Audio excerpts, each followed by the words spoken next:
इस समय वर्ल्ड की सभी कंट्रीज में एनर्जी की डिमांड बढ़ रही है और इसे पूरा करने के लिए हमारे एनवायरनमेंट पे जो बुरा असर पड़ रहा है उसके लिए सभी लोग परेशान हैं।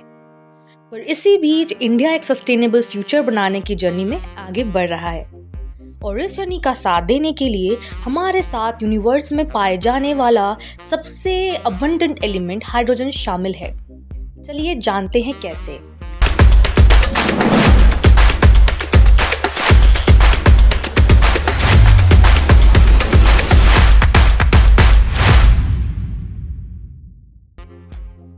हाइड्रोजन यूनिवर्स में पाए जाने वाला सबसे अबंडेंट एलिमेंट जिसे बहुत से तरीकों से प्रोड्यूस करा जा सकता है, from extracting it to natural gas to using renewable sources like wind and solar power. आज के डेट में इंडिया इसके ट्रू पोटेंशियल को अनलॉक करने के लिए बहुत से पाथवेज को एक्सप्लोर कर रहा है। One of the most exciting prospects, hydrogen power vehicles. Just imagine आप एक हाई स्पीड कार ड्राइव कर रहे हैं और आपके कार के स्मोकर से और कुछ नहीं बस वाटर वेपर्स निकल रही हैं। आप सही समझे हैं, हाइड्रोजन फ्यूल सेल व्हीकल्स का यही प्रॉमिस है, offering a clean efficient alternative to traditional fossil fuels.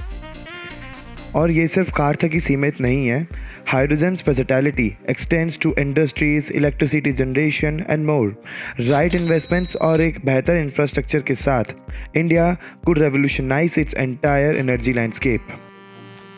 फिर भी बहुत से चैलेंजेस फिलहाल बने हुए हैं, जैसे एडवांस टेक्नोलॉजी एंड इंफ्रास्ट्रक्चर की हाई प्रोडक्शन कॉस्ट।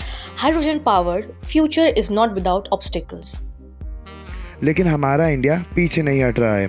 हमारे government, private sector and research institution के कोलैबोरेटिव एफर्ट से हमारा इंडिया इन सारे चैलेंजेस को ओवरकम करके सस्टेनेबल एनर्जी का एक ग्लोबल लीडर बन के उभरेगा। As India strives to balance economic growth with environmental sustainability, हमारे नेशन की एक कंप्लीट एनर्जी ट्रांजिशन करने में हाइड्रोजन एक एस प्लेयर है। With determination and innovation, India is unlocking a cleaner, brighter future for generation to come. Join the techno-commercial movement now. Subscribe today and be a part of our dynamic community, bridging technology and commerce in the world of hydrogen. So to join our community, there is a link in the description. Go to that link and thanks for watching this video.